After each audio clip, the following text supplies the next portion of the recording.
que enviarle un fuerte abrazo a todos y a todas los iguales. Claro que sí. Bueno, Ricardo, cuéntanos un poco a nuestros auditores y auditoras también cómo ha ido este proceso de campaña, porque sabemos que también se ha hecho un extenso recorrido por distintas zonas de nuestra comuna, donde seguramente te pudiste palpar de la realidad que están viviendo los distintos vecinos y vecinas. Sí, ha sido primero, en primera instancia, muy entretenido, porque creo que nos ha dado la posibilidad en la dinámica de ir visitando más a la ligua profunda, digamos, esa ligua que efectivamente tiene sueños, esa ligua que tiene dolores y dolores muy grandes.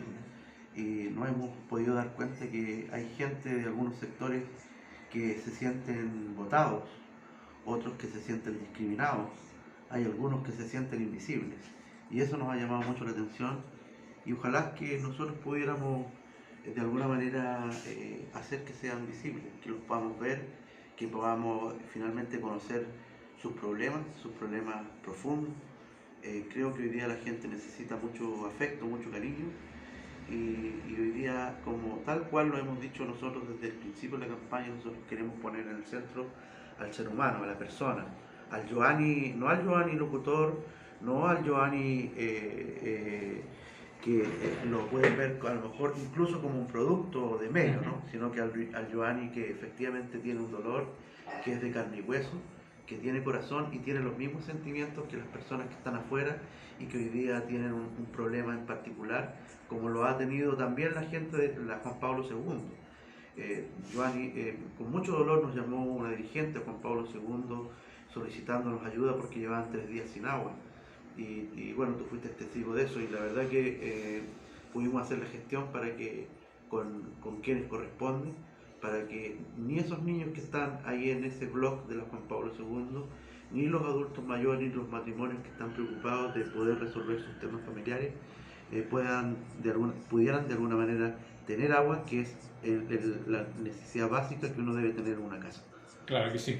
Bueno, justamente te quería preguntar eso, porque el día de hoy te vemos y la gente que te está escuchando seguramente te siente mucho más emotivo que en otras entrevistas que hemos tenido. Y también vimos hace unos días también en redes sociales, en tu recorrido por la comuna, que tuviste un encuentro también que estuvo muy emocionante con un ex compañero del colegio. Y cuéntanos también un poquito de aquello, a qué viene también esa emoción. Bueno, lo que pasa, Iván, es que nosotros con Pablo López, que fue mi compañero de curso, vivimos 4 años juntos. Éramos 45 alumnos en el curso, vivíamos en el mismo pabellón en el Liceo Agrícola de Longotóvar. Y eran momentos difíciles, pues duros, porque había compañeros que no tenían recursos para ir a su casa, porque eran de muy escasos recursos.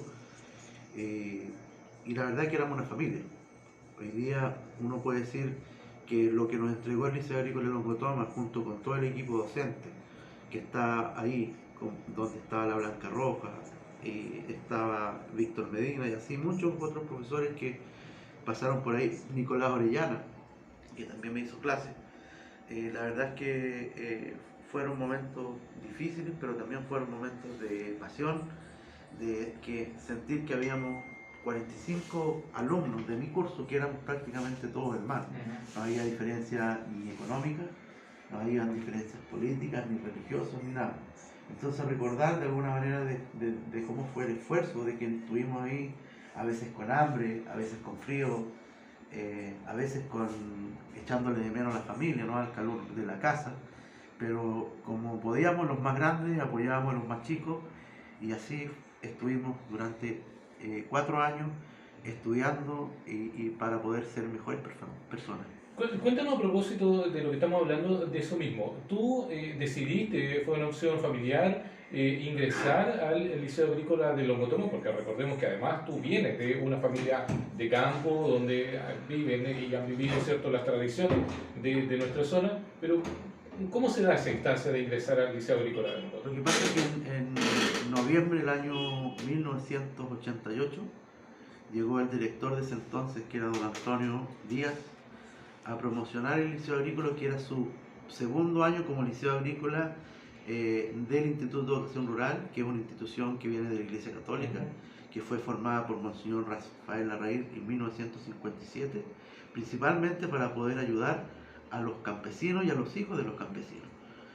Me gustó porque yo siempre había estado ligado al campo con mi papá, trabajando con él desde muy chico, y me pareció interesante, primero porque había una oportunidad de entrar a algo distinto, diferente, que además podía uno tener un título técnico y era una herramienta a lo mejor para el futuro. Así lo pensé yo Ujú. y así lo pensó también mi papá y mi mamá, a pesar que, ¿por qué? Porque mis papás no tenían recursos para poder enviarme a estudiar una vez posterior saliendo de un liceo humanista, ¿no? Claro. A la universidad o a un instituto, porque veníamos de familia muy sencilla, digamos, muy y modesta. Por tanto, yo tomé la opción de irme a ese instituto, tuve que ir a dar una prueba de admisión, y en esa prueba de admisión postulamos, no sé, 800 alumnos o 200 alumnos, y finalmente quedamos 45, que eran los cupos que habían para el segundo año como escuela agrícola. Y así partió de alguna manera este recorrido por, por, por esta comuna, en la cual ya el año 1989 yo me incorporo a la escuela agrícola, eh, donde efectivamente antes de formarnos como técnicos agrícolas, nos formaron como personas, de ser personas sencillas, honestas, de alguna manera de ayudar al prójimo. Y es lo que muchos de mis compañeros, tal como lo decía Pablo en la nota, creo que lo que somos gracias al Instituto de Educación Rural. Bueno, y justamente también eso que tú nos mencionas, que la formación que se entregó en ese ente educativo tiene que ver también con muchos de los valores que justamente tienen las personas que se criaron en el campo. Efectivamente, yo creo que eso es tal cual tú lo dices. De hecho, la relación que había con la comunidad, principalmente en las parcelas, con la escuela de las parcelas, con el Club Deportivo Reina Victoria, con San Manuel, con la Claro. gente de la estación, que les mando un tremendo saludo a toda esa gente, principalmente a Jorge Miranda, que era vecino nuestro del liceo, y así tantos otros que conocimos ahí. Había una relación muy cercana, muy de vecinos, digamos. De hecho, nosotros hacíamos campeonatos de fútbol, hacíamos campeonatos de baby fútbol, donde participaban también los clubes deportivos y grupos de amigos de estos sectores, y que hacían que en definitiva hubiera una relación de crecimiento, desarrollo mutuo. Nosotros también prestábamos servicio a la comunidad, principalmente cuando había que atender un animal, por ejemplo, que estaba enfermo, o había que ir a vacunar un perro, o había que ir a castrar un novillo, un vacuno, etcétera. Siempre estábamos a disposición, la escuela estaba abierta a poder tener esa interacción entre la ciudadanía común de la localidad y nosotros como alumnos, ¿no es cierto?, del establecimiento. Además, las tías que eran parte de que nos ayudaran, que nos hacían el almuerzo, el desayuno. Una de ellas falleció hace poco, que era la mami de nuestro liceo, que era como la mamá de todos estos pollos, 257 pollos que después éramos, y que también aportaron a la educación nuestra. Entonces eso es bonito. Bueno, y además tiene que ver con un tema súper central que también se da principalmente en nuestra zona, ese tema generacional, ¿cierto? De recambio de las personas que son ligadas al campo, que son personas que han tenido una conexión desde muy pequeños, ¿cierto? O son de familias campesinas y que hoy día han tenido que emigrar a otras ciudades porque justamente no tienen una posibilidad de poder desarrollarse en el trabajo que hacía la familia o simplemente porque también tomaron otra opción. Efectivamente, yo creo que hoy día para quienes estudiamos ahí, igual que José Manuel Reynoso, que era más chico que nosotros, pero nos conocimos ahí. Es una pena ver cómo hoy día un establecimiento que fue tan importante, no solo para la comuna de La Ligua o para la localidad de las parcelas de Longo, sino que yo creo que para toda la provincia de Petorca, la cuarta y la tercera región, la región metropolitana, porque habían alumnos de todas estas regiones, ¿no? Creo que fue un aporte muy importante en dos aspectos fundamentales. Uno, primero en la educación, en la oportunidad que daba la Fundación Instituto de Educación Rural de poder ingresar a un establecimiento quizás con una mirada religiosa, pero en el sentido de que también éramos libres de elegir, ¿no? De no incorporar que si tú eras de otra religión no podías estar ahí, sino que simplemente podías hacerlo de forma libre. Pero además creo que cumplía también una misión muy importante que tenía que ver muchas veces de poder darle espacio a alumnos que eran muy pobres, que venían de familias muy humildes, por ejemplo, de Salamanca, al interior, de Peralillo, de Puritaqui, en fin, donde no tenían otra opción que tener un lugar, y ahí primero había amor de hogar con los profesores, con los tíos, los profesores eran muy cercanos, y lo otro, había un techo, había abrigo y había para alimentarse. Creo que era lo importante. Me tocó compartir con muchos compañeros que venían de una familia que, si yo era pobre, ellos eran 10 veces más pobres que yo.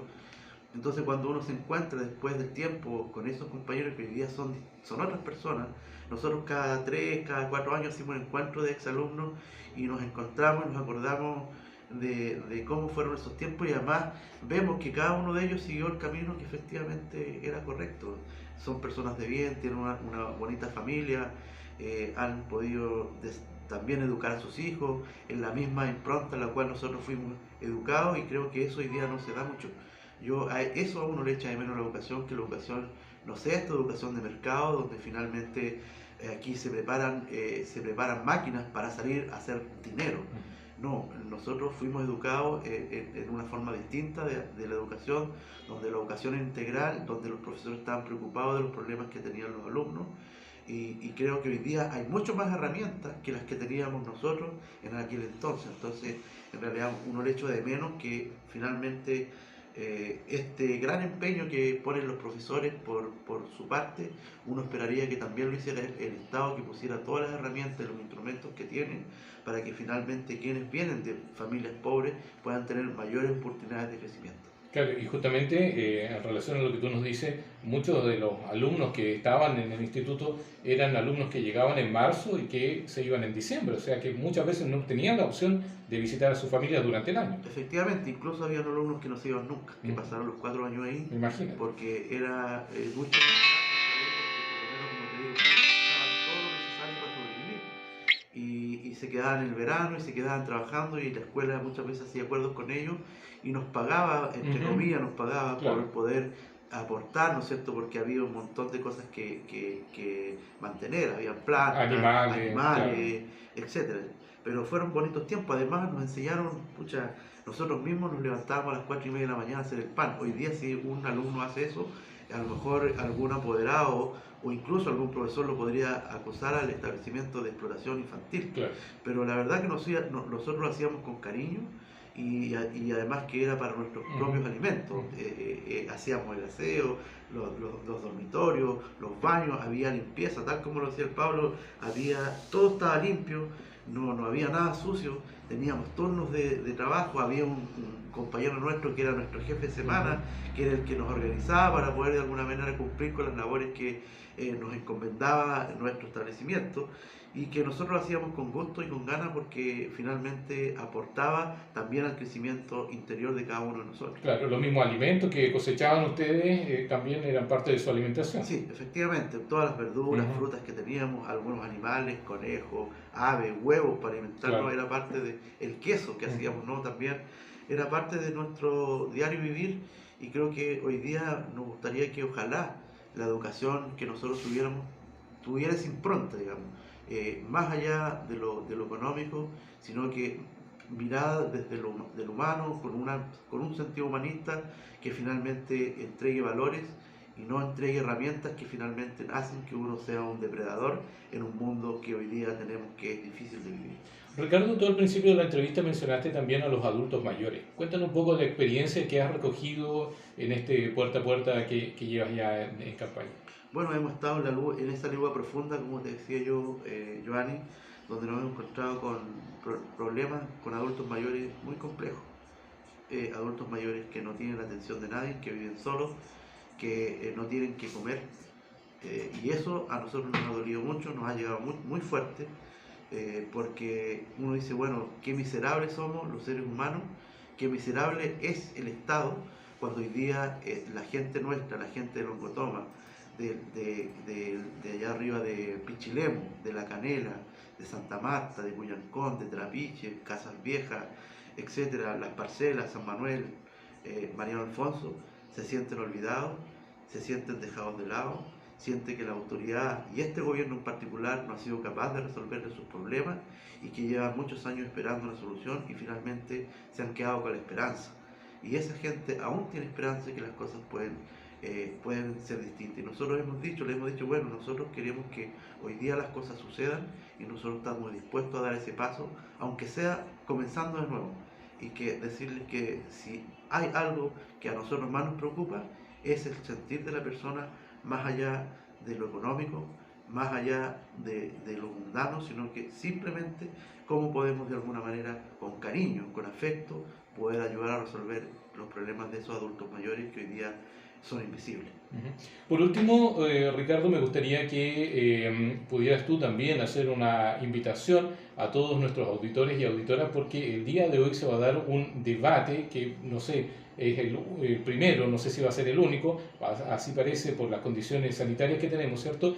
Un debate con otros candidatos a alcaldes de la comuna de La Ligua, donde es una instancia muy importante para los propios electores, para los propios ciudadanos y ciudadanas, porque es una posibilidad de conocer. Sabemos que también la Junta de Vecinos Centro de La Ligua hizo una entrevista a cada uno de los candidatos, pero el día de hoy también hay una posibilidad de que se puedan confrontar algunas ideas. Bueno, yo agradezco primero agradecerle a la Junta de Vecinos de crear estos espacios. Creo que tal como lo hemos dicho nosotros desde el inicio de esta campaña, yo creo que hoy día hay que darle altura y prestancia a la política. Hoy día no está en juego el desprestigio de las personas y es lo que uno debiera poner en la mesa, digamos. Yo no me interesa de alguna manera desprestigiar a mi adversario, simplemente me interesa que discutamos ideas, que tengamos, a lo mejor todos tenemos el mismo objetivo, de tener una comuna mejor, una comuna distinta, pero los caminos quizás son diferentes. Por lo tanto, creo que es muy importante que hoy día las organizaciones, que además son la base y el sostén de las administraciones locales, tal como lo hemos dicho nosotros desde el principio, que hoy día la organización esté preocupada de conocer qué es lo que piensa un candidato, qué es lo que propone un candidato, cuál es la mirada de futuro que tiene este candidato. Y me parece muy importante y interesante porque la gente tiene que informarse, quienes tengan que definir y de alguna manera administrar los destinos de La Ligua tienen que ser las y los mejores. Por lo tanto, creo que hoy día ese es el sentido, el sentido no es acorralar a nadie. Yo siempre he dicho, he estado abierto a estar donde me inviten y la verdad que lo voy a hacer porque creo que hoy día es muy importante que la gente esté informada de qué es lo que piensan los candidatos y dónde queremos llegar con La Ligua, una Ligua que efectivamente hoy día necesita un recambio, necesita una mirada distinta, necesita frescura y también necesita responsabilidad, porque dirigir una comuna como La Ligua hay que ser responsable para poder finalmente cumplir con esos sueños o con esos dolores que hoy día la gente espera que finalmente se resuelvan. Así, y ahí vamos a estar nosotros también como medios de comunicación en nuestra parte que nos corresponde en educar, informar y entretener. Vamos a estar haciendo nuestra parte llevando también esta transmisión a todos los auditores y auditoras de la comuna de La Ligua para que sepan, porque sabemos que obviamente no va a poder ser con público, pero van a estar en nuestras ondas ahí para poder llevar entonces este debate a contar de las 6 de la tarde. Te deseamos desde ya mucho éxito y por supuesto nos reencontramos el próximo jueves si Dios así lo quiere. No, muchas gracias Giovanni por la invitación y un gran abrazo a toda la gente que nos conoce y la gente que aún no nos conoce, que nos conozca porque nosotros tenemos un corazón noble. Muchas gracias Ricardo, que tenga una buena tarde. Gracias.